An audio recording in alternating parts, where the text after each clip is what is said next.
All right. Well, hello, everybody, and welcome to CNM Care's Blue Table Talk. My name is Amanda Vital, and I'm the Academic Technical Assistant for the School of Business and Information Technologies. And my co-host. Hello, I'm Felicia Cortez. I'm an event coordinator with the Community Partnerships Department, and we will be your hosts for today's discussion on combating crime and things you can do to stay safe on and off campus. Before we get started, if you have any technical issues, please reach out to me in the chat directly and I can assist you with that. And yeah, here we go. I'm excited for today. Yes, so today to talk about combating crimes and things we could do to stay safe on campus and off campus, we have Chief Corvino, and we also have Deputy Chief Torres. So welcome, gentlemen. Thank you for joining us today. Thank you for having us. You're welcome. Yeah, and so before we get started, we want to kind of give our chief and deputy chief an idea of who the conversation and who our attendance is, and the understanding of how security works. You will see a poll pop up on your screen here momentarily. If you don't, the question is, do you see security on campus?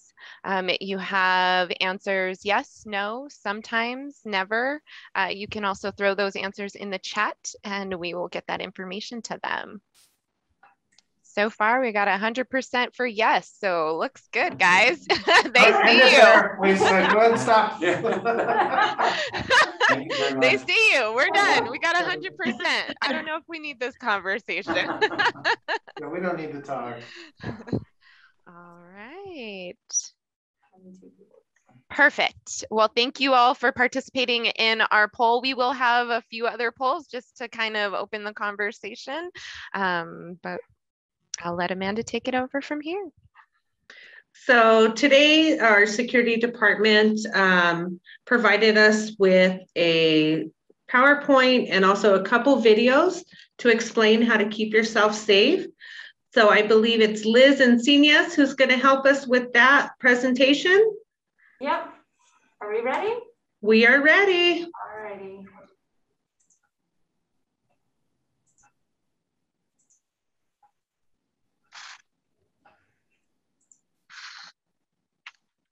Of course, now it's not. You ready? Uh-huh. Do you feel safe on campus? Yes. Can you explain why? I feel safe because every time I turn around, there's usually a security guard when I'm going to and from my vehicle. Yes. So that is always a plus. They're always waving, even whenever, like, if you just kind of glip by, they're waving. Excuse me, sir. Yes, sir. Do you feel safe on campus? I do. Yeah. Tell me why. Well, you got your mask on. Security's everywhere. I guess I don't have a reason to not feel safe. That's just as good. That's a great reason. All right, so I'm going to ask you, do you feel safe on campus? I always did. Excellent. So you're a student? Yes. Well, I was a student here. Okay, and while you were a student, you felt safe on I campus? did. Okay, and you're a new student. Yes. Do you feel safe? Yeah. That's wonderful to hear. So tell me why. Whether I was, well, because when I attended CNM, it was in person still. So there was always a security around, like whether I needed to like figure out where a class was or anything like that. Wonderful. That's great to hear. Ma'am. Yes, sir. Just walking by. Do you feel safe on campus? Yes, I Wonderful. Tell me why. do. Because we have attentive staff, other employees, and our security. Watch out for each other. That's right. And you got to do your part. We can only do so much. But you, as just an average, everyday person walking by, you do your part, right? See something, say something? Absolutely. Wonderful. Okay. That's right. Good to see you. Thank you very much, ma'am. All right, so I got a question for you. Do you feel safe on campus? Case closed. We're done. Case closed. So, tell me why. I mean, the whole time I've been here, I've never experienced anything that would tell me that I'm in danger. Okay. Plus, Great. we have like safety precautions, like we do have the security boxes on the walls that can contact you guys right away. Wonderful. And so we're just going around asking people if they feel safe, and that's good. Everyone's saying it. No, I do. I'd say, because I teach nights sometimes, I would say the only time that I'm even nervous for my students, and I always, every semester, days or night classes, I'm always given like the non-emergency number for escorts and stuff. The only time I would feel unsafe at this campus is when I'm leaving here at 10:30 at night and I'm by myself, you know?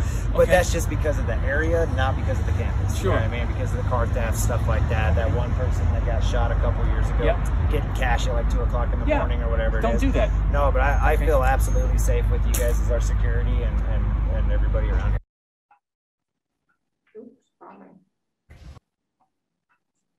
All right. So is everybody still there? Yep. All right. So that was real. That was a real man on the street interview with some of the people here on campus. And we went out there, we started to wing it, and they were very honest with us, and it was a compliment that they do feel safe. So we're going to talk a little bit about what to do. First of all, if you want anyone wondering where we are right now, we're in an undisclosed bunker somewhere beneath the city of Albuquerque. That's where everything takes place when we try to, make this place safe. So I won't disclose the location. It's our war room. It's our war room.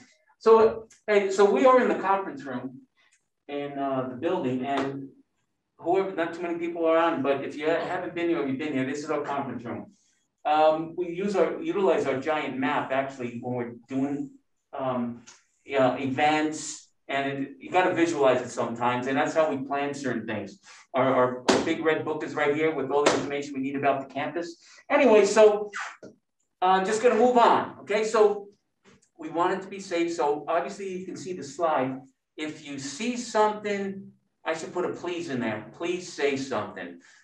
People are uncomfortable sometimes to do that, but we're asking for everybody's help, and that's how we're going to get through a lot of the crimes that happen. Obviously, suspicious activity, some red flags. And what is suspicious activity? What are red flags? Things out of the normal. And sometimes if someone calls, I got a guy acting suspicious in TM. We need a little more than that, okay? And so describe what that person's doing and so on. People have anger problems. If they're loners, stalking, paranoia, report those to us. You can be confidential and things like that. Anonymous. Anonymous, what did I say, confidential? Yeah. Anonymous. You can be anonymous. We want you to call us. All right, so how do you report something? A lot of people don't know that we are 24/7. And there's our number, not emergency and emergency numbers. And on a phone, it's speed dial. On all your phones and all your offices, the hard lines, press the button, you'll get a hold of us, okay? So there's that anonymous reporting. Be a silent witness if you see anything going on, okay? And we'll talk more about that as we go on. The anonymous reporting is really important. I think it's an important aspect to certain things. As instructors or students or employees, if you see something, especially with individuals that, with active shooter stuff that happens across the country, we really need help in those areas to identify those people, just in case. You never know. If you see somebody during your classroom time and they have changed in appearance, maybe they're not bathing as much, or they're talking about some really crazy things, report that, because that is a key indicator in somebody that might need some assistance, and maybe we can get them an assistance before things turn south. And then you can also report to HR, Dean of Students. If you have a problem student, they can take care of those situations, but also call us, because they depend on us a lot of times to file a report that we can send to the Dean of Students to assist you in helping with a student in need. So we're going to talk a little bit about trends, what's happening on campus. So during the past year 2020, the campus was slow. But we did have issues. And one of the main issues is catalytic converter thefts. And we're going to play this from the news, and then we'll talk a little bit more about the catalytic converter. Becoming more common here in the metro lately, thieves targeting your car for something very pricey. News 13's Courtney Allen is here tonight to explain. Dean, the owner at Zia Auto, says he recently put up a fence to keep thieves away from targeting his inventory. Karen Braddock left her Albuquerque home last month for vacation, coming home to find something was missing. Well, now we're worried every time we leave the house. The catalytic converter on the van in her driveway was sawed off. The thieves even left the blade behind. The fact that people would come into your own space and just do destruction, that was the hardest part. The catalytic converter on the underside of vehicles helps reduce emissions. When they're sawed off, it sounds like this when you turn your car on. He started the van and it was really, really loud. According to the National Insurance Crime Bureau, these type of thefts have skyrocketed nationwide since the start of the pandemic, as the value of precious metals contained within the catalytic converters has significantly increased. Nationwide, only about 1,300 were reported stolen in 2018. In 2020, that number was 14,000. Whether you sell that catalytic converter because everybody's cutting it off, but just the recycling or breaking that down and taking the metal out of it is what thieves are going for. Here in Albuquerque, we're seeing the numbers go up too. APD says there's been 352 incidents where a catalytic converter was removed or stolen off a car this year from January to June. That number is almost triple what it was for the same time last year. When people can get underneath a vehicle and have it cut out in less than a minute, with a street value usually around $200, up as much as $700, right? We're just seeing them take advantage of that opportunity when it becomes available. Police say thieves target places where people know a car will be parked for an extended period of time out in the open. Zia Automotive says they installed fencing in the last year to protect their inventory of cars. We've certainly had them stolen, and especially on some specialty stuff like Lexus and Mercedes, so it's been a disappointment to us. Braddock says the theft has left her frightened. What if they come back for something else? Braddock says she can't afford the full repair yet, which APD says can cost up to $2,000 to replace. Back to you. Wow. Courtney. Oh my gosh. Wow. Oops. Sorry. You're okay. Which one is it? It's this one. Here we go. All right. So you might have seen that. And so we knew about that before that aired. And we've had total since the beginning of the year, I think 5 or 6. And we also had several attempted that our security guards patrolling scared the people off. So that's great. And we had one on Monday at 11 a.m. Central Lot, taking off a vehicle. And one of my officers saw the guy leaving after it was done. It's very difficult to stop. And again, they're getting a couple of $100. And so we, about 3 or 4 months ago, we had a staff member, it happened to her Prius. They're targets. I don't know why the electric cars are, but they're very low to the ground. The offender jacked up the car, and we have it on video. You can't really make out the actual individual, but it was a male subject, and he jacked up the car with a hydraulic jack. A minute it took. And I was just informed of an article back in March in California. The suspect jacked up a Prius, went underneath to try and steal it. The jack fell and killed him. You know, it's unfortunate that someone lost their life to steal the part. But there's also a way, I'm just doing some research. People can you can spray paint that catalytic converter, a bright yellow or orange, heat sensitive paint, and then etch your VIN number in it. That's saying it is deterring some of the thefts. I don't know. I'm thinking about doing it to my 2 vehicles, and we'll see. And you can always go to YouTube and see how that's done.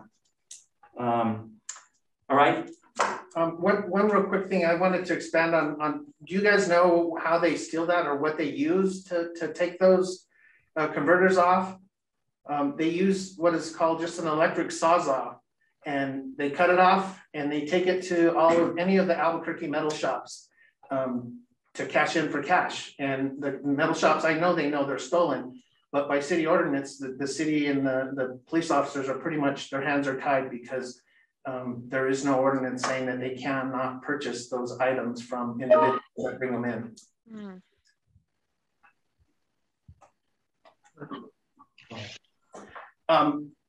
To combat theft, some of the things that we see as security officers is we see a lot of people that leave things in their vehicles. So if you don't want to lose it, please don't leave it exposed. You'll be surprised at what we see. Not only just purses, but people will leave computers, smartphones, all kinds of things in there, and it only takes them a few seconds. They'll drive up in their vehicle, look in the vehicle. If there's nothing there, they'll move on to the next one, and they just roam through lots doing that.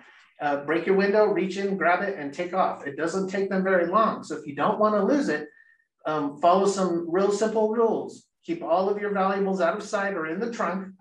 Never leave valuables unattended in vehicles. Before you get in your vehicle, always look in the front and back seat and make sure that there's maybe nobody hiding. That doesn't happen too often, but it has happened. And if you see something suspicious, like we talked about earlier, notify security of any suspicious activity, and we can go out and make sure that you're safe and get home safely.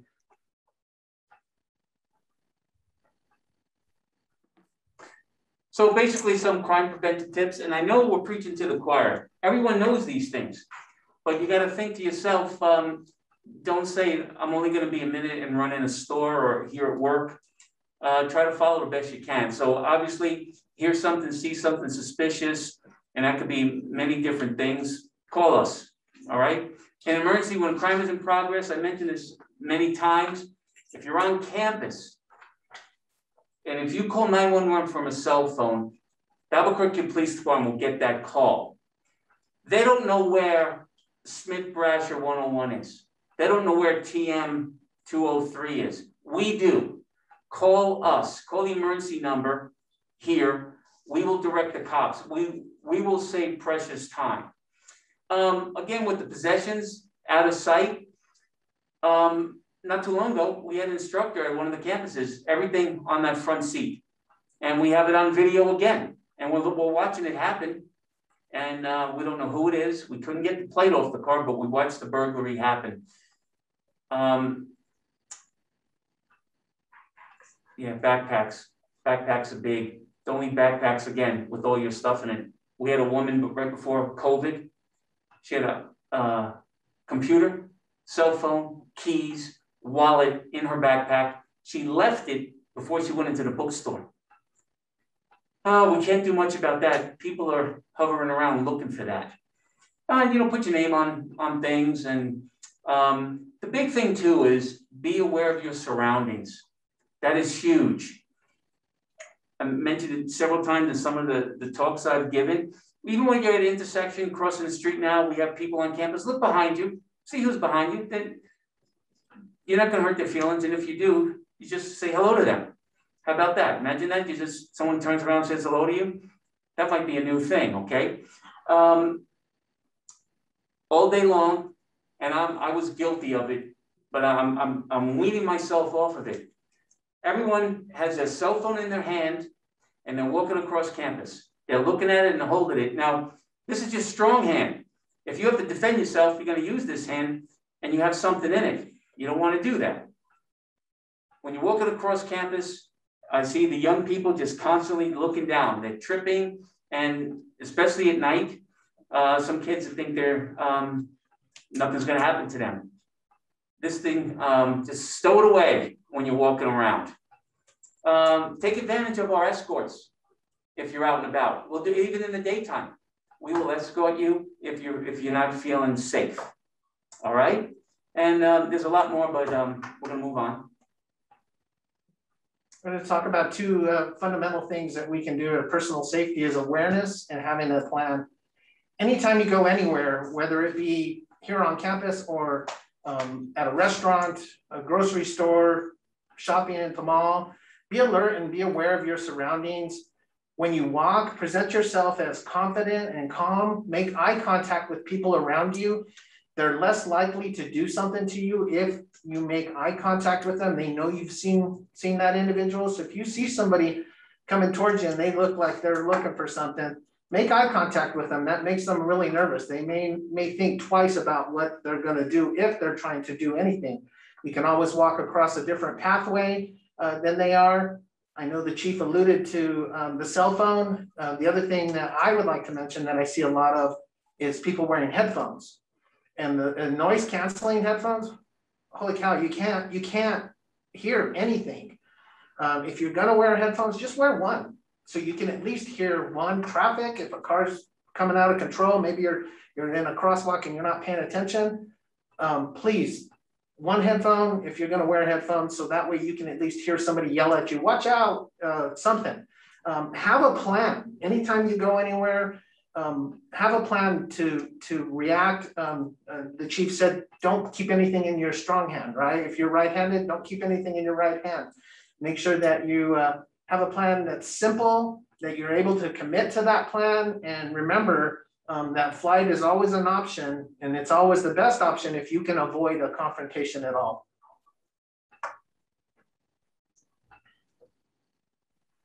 All right, so we have seen emergency procedures, okay? We have guidelines for students, faculty, and staff visitors to follow. So that is, I'm looking at the slide as you are. Active shooter or similar threat present, we have pretty much instructions on what to do, and you can go to that website. All right, it's all right there. And we have a new emergency operation plan, 18 months in the making. And we went through with a fine-tooth comb. It is complete. And it's online. And you can peruse through it. Now, not everything is in there. We do have certain policies and procedures that security and law enforcement use. That is not for public view. Because we do things, we don't want all the bad guys to know everything we do.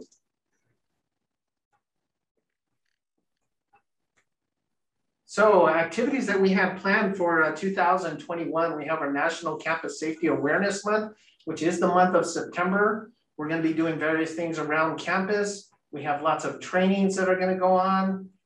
We have the first week of, well, actually the 7th through I believe the 9th, we have our security information and ice cream stuff where we'll be driving around campus with a golf cart and handing out ice cream to students and faculty. Make sure that you stock us, which is permissible for that particular day, so you can get some ice cream. Chief and I will be teaching active shooter September 14th. I believe that's in Smith Brasher Hall. Please, if you haven't been to an active shooter training, please come. We really feel that it's vital. It's important to our safety, which is primary to our security office's safety for everyone across the campus. We have Albuquerque Fire Department coming to teach Stop the Bleed on September the 15th. On September the 16th, we are conducting an emergency tabletop exercise for the emergency management team members. That's where we take what Chief was talking about, our emergency operations plan, and we put it into practice. We put the executive team and other people on the spot with a fictitious emergency and see how they handle the situation. We have the online Title IX chat with Online chat with Title IX. With Title IX coordinators. We have an online chat that's September 22nd with security. New Mexico Rape Crisis Center is going to be doing a presentation on the 23rd, and I'm not sure what building that is going to be on, or if it's going to be online. It's going to be online. I'm sorry, I should be able to read. Emergency notification testing using our emergency notification system that we have here at CNM. If you don't know about it, it's called RAVE. And if you need to sign up for it, please get a hold of security and we'll tell you how to sign up for notifications to your email, cell phone, as well as your work phone station. And then most importantly, we're having a pancake breakfast on September 29th here at our public safety building. So we encourage everyone to come out, have some pancakes and some bacon. No bacon. No bacon? Oh. No bacon this year. So we're here for you. And some of the tips that you might hear, you hear it all the time, surroundings and such. One of the big tips is take advantage of training. Now we're trying to do our best. I've been here for several years now and we do it. All you have to do is call me and we can work something out. We'll custom train your department. But I don't want to do it for one person or two. Make your people go to these things and we'll have some fun doing it. So please go to the active shooter one on the 14th. I updated it. Some new things have come out, some trends, but you know what? It's almost the same, but we updated the training and we will actually have some fun teaching a very critical, important issue. We're back to Operation Hello. I got 100 hellos the other day, and I walked across campus just a while ago, 45-minute walk. I clocked 34 hellos. I scared people. They didn't expect me to just say hello to them. We crossed by, they weren't looking, they were down on their phone, and I scared the heck out of them. One little girl, she couldn't believe I said hello to her. She just stared at me, and I said, hello. Second time, and then she said hello back. So I got a click on that one, so that counted. So we're doing our best. We want people interacting with security, and we're here again to serve your needs. That is amazing.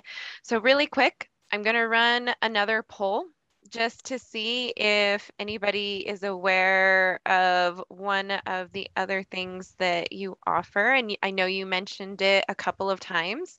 Has anyone used our safety escorts anywhere, anytime, either campus? Okay. We've got some yeses, some nos. But we don't have any didn't know this was an option. So that's a great, that's good. Here, I'll share the results with you there so you can see them. Good. I think that's great. I hope people that took advantage of it. And if you don't need our services, that's fine. Yeah. All right. And then I'm going to put a question in the chat, and this will kind of open it up to find out what other services, people are thinking about that maybe you all could offer, but maybe you already do offer them and they don't know it. I know for Suncat Days the other day, Liz mentioned to a student passing by, like, please call us for anything. We'll even help you change a tire. I would have never known that you guys offer certain supports. Like, is there anything you don't offer?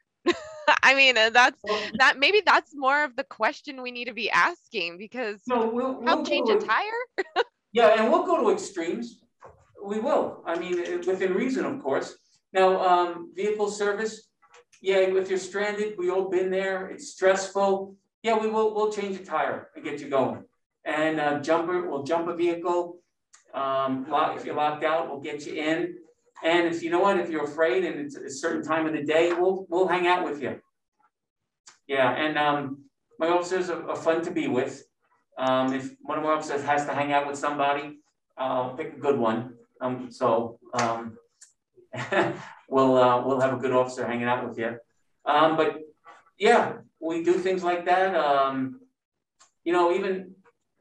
Several years ago, there was a student here who was forgot his bike lock, and he came into the front building with his bike.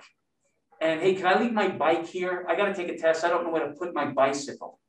And someone who doesn't work here anymore said, no, we don't do that. Bikes are not allowed in buildings. I overheard that conversation and I said, what's going on? Oh, he wants to leave his bike. We don't put bikes in buildings. And I said, what's going on? And he says, well, I got to take a test. I don't know what to do. Leave it here. I'll watch it. Put it in my office. An hour later, he came back, took his test. He was on top of the world. And then I heard that, well, you do that one time, everyone's going to be leaving their bikes here. It's been 6 years. How many people do you think came in here to leave their bike in my office? That should be a poll. That should be a poll. Darn it. We didn't think of that as a poll. But anyway, 0. I didn't get an influx. So we'll have to choose. We can't do everything people want, but we'll do our best.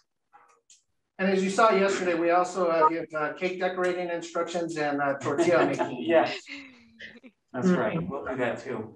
So it looks like we have a question from the audience. Diana, go ahead and unmute. You're welcome to ask live. Quick question. I have 2 questions actually. The first one is, are you planning to increase anything else in security, more boxes, anything in that area? What are your future plans for the campus and security wise?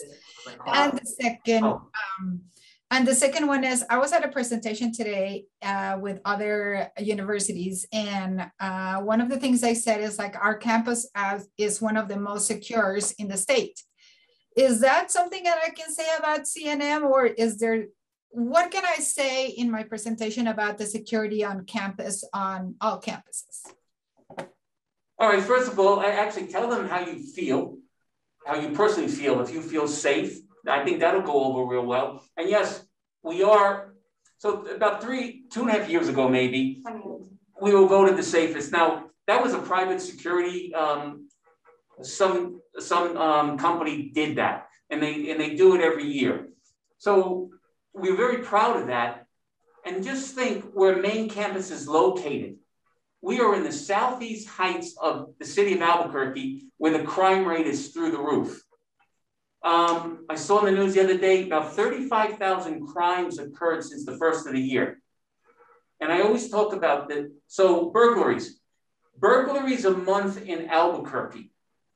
At one point, it was between 400 and 600 a month. We have 7 campuses throughout Albuquerque, one in Rio Rancho. We average 2 a month. That's unbelievable compared to where we're located. So yes, you can say, and we are, and so our annual security report will be published in October 1st with all the statistics. And we're going to put that out, and we're going to actually put it out and let all the students and faculty and staff know that it has been released. And it'll give you the true statistics. And it's interesting too, we are very accurate with our statistics. As a matter of fact, we had an incident the other day that we made sure we were accurate on reporting it. Because you can fudge numbers and you can like figure out, well, maybe it doesn't fit that, but we're accurate and true what occurs here. So we don't fudge numbers. If a crime happens, we're gonna report it. I don't like to do it. It kills me that I have to report we had a burglary or we had an issue, but it's accurate. So I hope that answers you. Oh, so the cold boxes. So at this stage, we're not looking at adding more, but if you walk around the campus and you think one needs, hey, I wonder if there should be a cold box there. Let us know and we'll look into it. Because some people say, hey, it's similar with lighting. It's dark in that corner. And we'll look into it. And you know what? You're right. Thank you for letting us know. And so right now, the yellow, I call them the yellow boxes. You see them in the hallways. Some are out of order at this time, but we're in the whole process of redoing them. And sometimes they got to go down before you can put a new one in. So we're on top of that. Thank you very much. Is there something that you do for your employees that to commend them? Because I do one separate, I will talk to you about it, about 2 employees who follow through when I did not feel comfortable with something. Oh, wonderful. Great. All right. And I think Ari had a wonderful story that he put in the chat that is a great example about see something, say something. Ari, are you willing to share that? Yeah, sure. This was last week, and there was a student. I saw a person sort of struggling with his door. I think it was his door, and it was a white truck in SSC.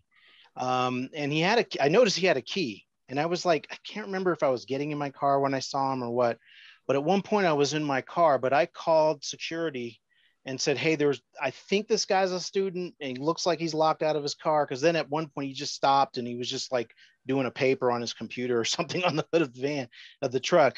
And, but I also drove by him and said, hey, and I kind of kept my distance, but I said, hey, our security will help you. I already called them. They're on the way. So I was like, if this is not his truck, then then he's going to know he better get out of there quick and stop doing what he's doing. So I assumed that somebody came and took care of him one way or the other. Awesome. Yeah, wonderful. And speaking of Ari, and so when we do our Stop the Bleed first aid session on the 15th, Ari's going to give a little talk, very short little talk about what he encountered when he took our training about a year or more ago. And so I don't want you to just say anything now, Ari, because I want people to hear that story. So they're going to have to come to the training to hear you talk about it. Roger Wilco. That's great. Okay, so I have a question. I know you've mentioned several things as far as, ask for an escort. We have those safety boxes. I don't usually ever see any content that goes out from security. How does that information get out there? Do you guys email it? Is it part of Newslink? And sometimes Newslink is so huge and you have to sledge through all of it just to kind of figure out what information. Is there somewhere that we can encourage employees, staff, faculty, students, is there signs up that say, visit security or ask an officer, something like that, that we could help get more information out there? Yeah, we put out information every now and then, especially with trends.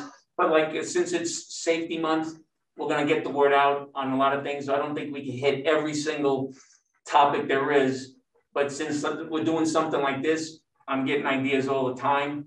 From talks like this. So we're going to get better at it. And, we give out little cards. When I carry them in my pocket, I give them out, and it has security information and our website. And October 1st is really a good push when we publish the annual safety report.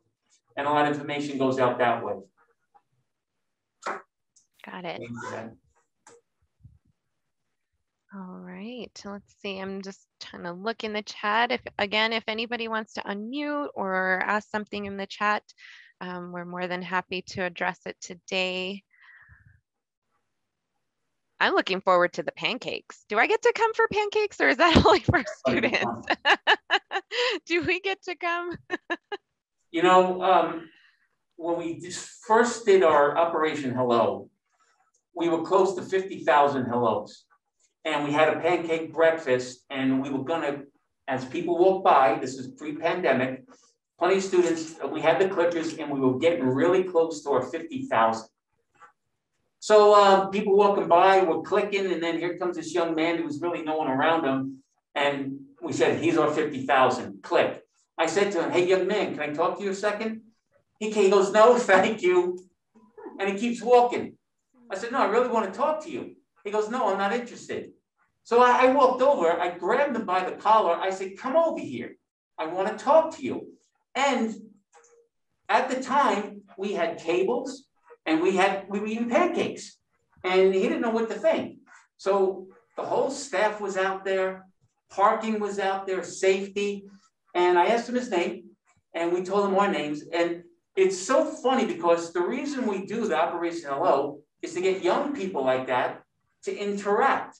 And he said he didn't want to be bothered because He was just going to his car, and he was going to go to the west side and go to another class. That's what we're trying to accomplish. We want to interact. And we find it out that some kids on campus, they'll go to class, not talk to one person their entire day on campus. Go to class, not say a word, go to another class, not even look at anybody. And so that's what we do. Little story there. I thought, yeah, so we'll see. We're going to get our million. By next year, we'll have 1 million hellos. Yeah. Oh my gosh. Can anybody participate in that? Is it something that we can send you? Like, I got this many hellos today. I know I saw you guys with your clickers, which are so cool. Yeah. I'm sure you're not handing those out like candy, but is there anything we can do? I think at this stage, yeah, we can share. Absolutely. We could probably work on something to where, we can report the hellos. And you know what? I know some of the guys, because the sergeants will ask them, how many hellos did you get? And I know they're saying, well, I don't know. Well, and sometimes it is an estimate, but I know they're out there. And since we have the clickers and we're trying to do it, we are somewhat accurate. And when we get our million, it's a true million. It's not undercutting ourselves. But yeah, you know what? It's a great point. I think we should include the rest of the college if anybody wants to take part in Operation Hello. Yeah. I think that would be awesome, because then, it does get us kind of out in front, so that way maybe we're more approachable. Maybe students, even for Suncat days when we're doing it, we understand they're rushing around to get to class. It's their first day, second day, they've never been on campus before. And so they're in the mindset of, I need to get here, I need to be on time.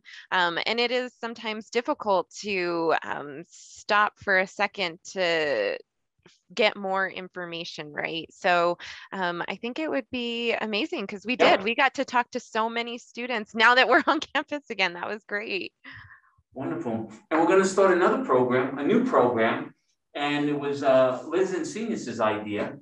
So we noticed that employees like to walk and count their steps during lunch or break, or just a little stress reliever. And we said, well, since they're walking around, they're a pair of eyes on campus. Why not give them like a vest, a yellow vest or something, and they're actually patrolling for us through their own department.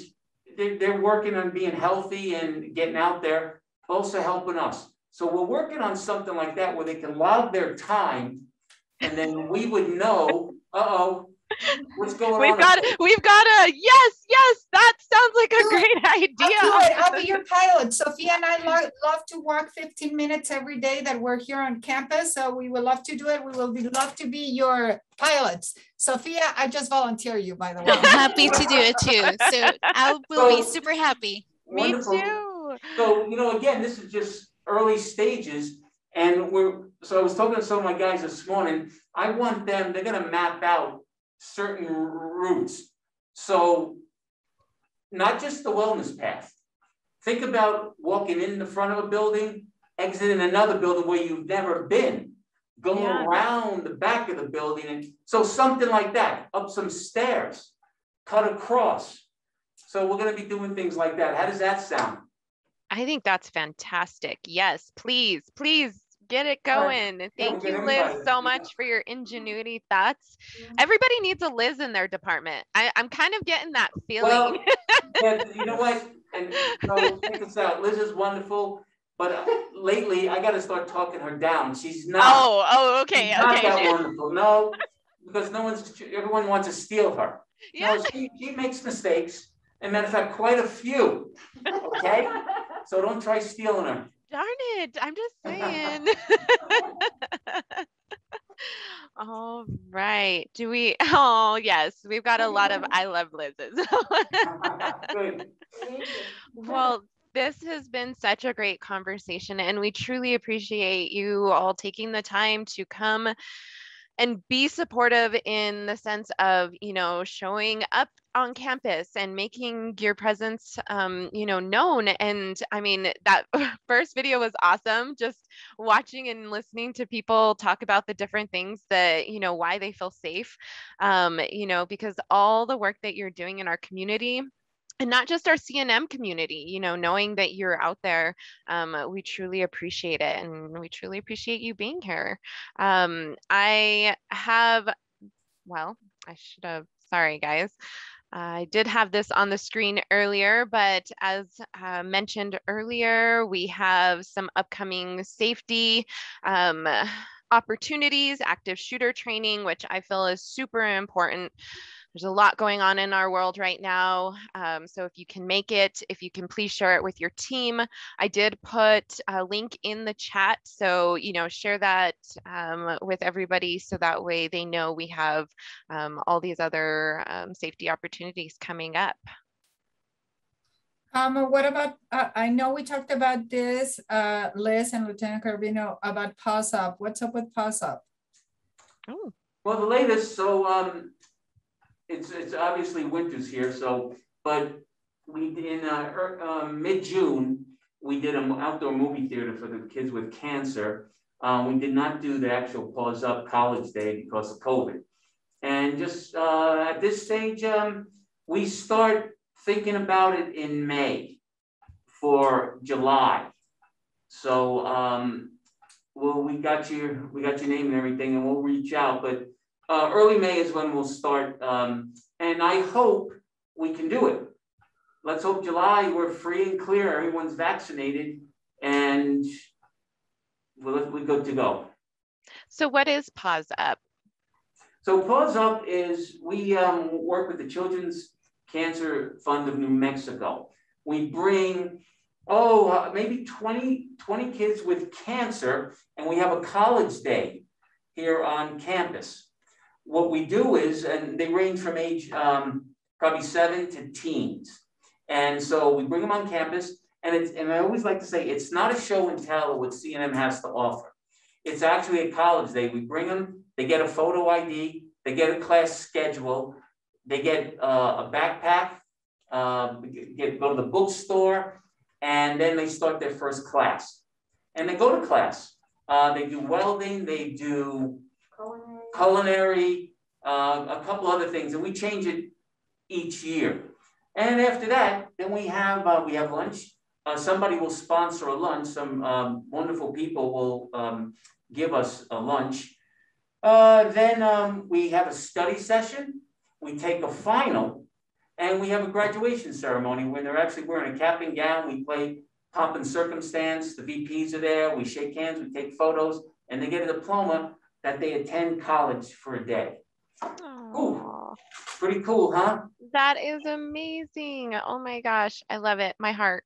That is so incredible. Here at the station, we have photos of over the years, and what's very sad, and I don't mind saying this, but in the photos that we have, some of those little ones are not with us anymore.